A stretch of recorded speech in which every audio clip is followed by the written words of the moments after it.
प्यारा सज्जन आत्माओं, जय गिरनारी, जय माताजी। आज एक अमरा मित्रना छे ने मित्र मळ्या, एणे एक वात करी के फलाणा बेन छे ने नाम नथी आपतो, ए पिता वगरनी माता बनी छे।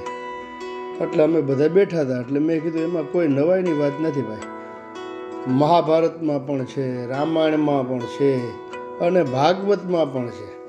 એ કોઈ દી શક્ય જ નથી ને એને કીધું એટલે પછી મેં એને બતાવ્યું, એ તમને બધાને બતાવું છું। એના પહેલાં આ ચિત્ર બધા જૂનવાણી મને બહુ ગમ્યા ને, એટલે મેં બધાએ મૂકેલા। તમે ચિત્રના ફોટાના દર્શન કરજો બરાબર, ને પછી તમને જે ભગવાન દેખાય ને એની કોમેન્ટમાં લખજો, ચર્ચા લખજો। એટલે આપણા સત્ય સનાતન હિન્દુ ધર્મ છે ને બહુ મહાન છે, બહુ વિશાળ છે, એ વાતને આપ જાણો છો। એટલે 16 જણા, આમ તો છે ને 60,128 જેટલા થાય છે, પણ એક એક ફકરામાં ગણીએ ને બધાને, એટલે 16 પાત્રો એવા છે, રામાયણકાલીન, મહાભારતકાલીન, ભાગવતકાલીન, કે બધા માતાનો ગર્ભ એ નહીં। આ તો માતાએ ગર્ભ ધારણ કર્યો, પણ માતાનો ગર્ભ એ નહીં અને પિતાનું રેદ કે તે વીર્ય પણ નહીં, એના સિવાયના બાળકો ઉત્પન્ન થયેલા છે। એમની તમને હું મહાન ભગવાનના ભક્તો ઉત્પન્ન થયેલા છે, કોઈ સામાન્ય આલી મોવાલી બાળકો ન મળે। એમના તમને હું નામ આપું છું, તમે એનું સંશોધન કરજો, અને પછી જો તમને યોગ્ય લાગે ને તો તમે કહેજો કે આની તમને ખ્યાલ ન પડે તો સંશોધન કર્યા પછી પણ કે આની ઉત્પત્તિ કઈ રીતે થઈ, તો એનો માટે આપણે એક નાનકડો વિડીયો બનાવશું।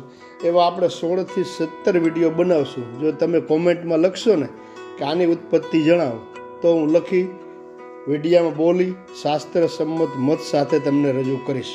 એટલે ફોટા ખાસ જોજો બધા। પહેલાં તો સૌ પ્રથમ પાંડવ નહીં, એના પિતા પાંડુ રાજા, ધૃતરાષ્ટ્ર અને વિદુર, એમની જે ઉત્પત્તિ છે એ પણ પિતા દ્વારા માતા દ્વારા નથી, બરાબર। એના પછી 100 કૌરવો, એટલે આપણે ધૃતરાષ્ટ્ર, પાંડુ અને વિદુર એકમાં જ ગણીએ છીએ। 100 કૌરવો છે ને છતાં પણ એકમાં જ ગણીએ છીએ। આમ તો 60,128 જેટલું થાય છે, એટલે 100 કૌરવોની ઉત્પત્તિ છે ને એનું જન્મ છે એ આ રીતે જ છે। એના બાદ પાંડુ રાજાના પુત્રો 5 પાંડવ, એની ઉત્પત્તિ, એનો જન્મ પણ એ રીતે જ છે। ત્યારબાદ કુંતા પુત્ર ને સૂર્ય પુત્ર કર્ણ, એને પણ આપ જાણો છો, કર્ણની ઉત્પત્તિ પણ પિતાના રેત દ્વારા કે એવું કોઈ વાત નથી આવતી એમાં। ત્યારબાદ રાજા દશરથ, રામાવતાર, એમાં 4 પુત્ર દશરથજીને, રામ, લક્ષ્મણ, ભરત અને શત્રુઘ્ન, એનું જે જન્મ છે, એનું જે ઉત્પત્તિ છે એ પણ એ રીતે જ છે। ત્યારબાદ એમના જ ભક્ત મહાન દાસયપતિ હનુમાનજી મહારાજ છે, એમનું પણ એ રીતે જ છે, બરાબર। ત્યારબાદ એના જ પુત્ર, હનુમાનજીના પુત્ર મકરધ્વજ, એની ઉત્પત્તિ છે, એનો જન્મ છે એ પણ એ જ રીતે થયો છે। એના પછી દ્રોણાચાર્ય, એના પછી દશરથ રાજાએ જ્યારે પુત્ર કામેષ્ટી યજ્ઞ કરાવ્યો હતો, શૃંગી ઋષિને બોલાવ્યા હતા। વિશ્વામિત્ર કે વશિષ્ઠે ના પાડી દે, અમે તમારા કુલ ગુરુ અને કુલ પુરોહિત કે, એટલે અમે ન આવીએ, પણ એમાં ઋષિ તો શૃંગી ઋષિ આવે, એનું નામ છે ઋષ્યશૃંગ ઋષિ। એના પછી કૃપાચાર્ય અને કૃપી, એ 2 છે। એના પછી મહાન સતી તપસ્વીની મા દ્રૌપદીજી, એ પણ કોઈ માતાના ગર્ભમાં અને પિતાના રેતસ દ્વારા એ શક્ય નથી, એનો જન્મ પણ એમ જ થયો છે। ત્યારબાદ દ્યુષ્ટદ્યુમ્ન, અને એના પછી પણ એક નામ તો ખાસ છે ને, તો તમે બધા જાણો છો, હનુમાનજીનું જાણવાનું, રાધાજીનો જન્મ પણ માતા પિતા દ્વારા નથી। ત્યારબાદ રાજા સગર રાજાનો પણ જન્મ માતા પિતા દ્વારા નથી, અને એના 60,000 પુત્રો, આ બંને પણ આપણે એક જ ગણીએ છીએ, એટલે 16 પાત્રો થાય છે કુલ મળીને। 60,000 પુત્રો એના એ પણ નથી થતા, એ રીતે જન્મ નથી એનો। ત્યારબાદ જનક નંદની રામજી મહારાજના ધર્મપત્ની એવા સીતા મૈયા એ પણ અયોનિજા કહેવાય છે. તો એને કોઈ ગર્ભમાં માતાએ રાખ્યા હોય ને ધારણ કરાવ્યો હોય ને એવું કંઈ નથી.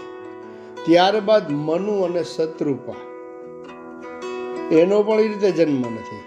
એના પછી કહી શકીએ આપણે રાજા પૃથુ. એટલે તમે ગણજો બરાબર 16 થઈ ગયા.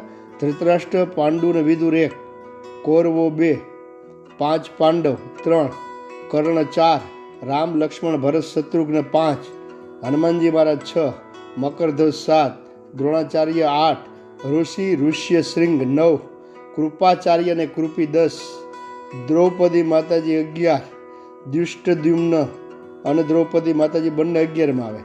12માં આવે રાધાજી, 13માં આવે રાજા સગર અને 14માં આવે એના 60,000 પુત્રો. ત્યારબાદ 15માં આવે માતા સીતા, 15માં આવે મનુ અને શત્રુપા અને પછી આવે 16માં રાજા પૃથુ. ઓલું જે ગોટાળો થઈ ગયો રાજા સગર એના પુત્રો એકમાં ગણવાના છે ને માતા સીતા અલગથી ગણવાના છે. એટલે 16 પાત્રો તો તમારી સામે જ છે. બરાબર. ધીરે ધીરે આપણા બાળકોને પણ આ બધો ખ્યાલ નથી. સત્ય સનાતન હિન્દુના બાળકોને આ બધી ખબર નથી. એટલે એને થોડું બતાવો, થોડું બચાવો. અત્યારે હળાહળ કળિયુગ ચાલી રહ્યો છે, કોઈ પાસે સમય જ નથી. માતા બહેનો પણ પોતાના આમ રીલ બનાવીને મોબાઈલમાંથી મૂકવા માટે ફ્રી નથી. અને મોબાઈલ છે એમાં ઘણું બધું સારું પણ છે, પણ સતત બાળકો પણ મોબાઈલમાં લાગી રહ્યા છે. એના માતા પિતાઓ પણ સતત મોબાઈલમાં લાગી રહ્યા છે. એટલા માટે થઈ અને ધર્મનું શિક્ષણ છે ને આવશ્યક છે. હિન્દુ સંસ્કૃતિ જો ટકાવવી હોય તો એના માટે થઈ અમારી ઝુંબેશ, અમારી યાત્રા, અમારી ચેનલનું નામ છે આસ્થાની યાત્રા.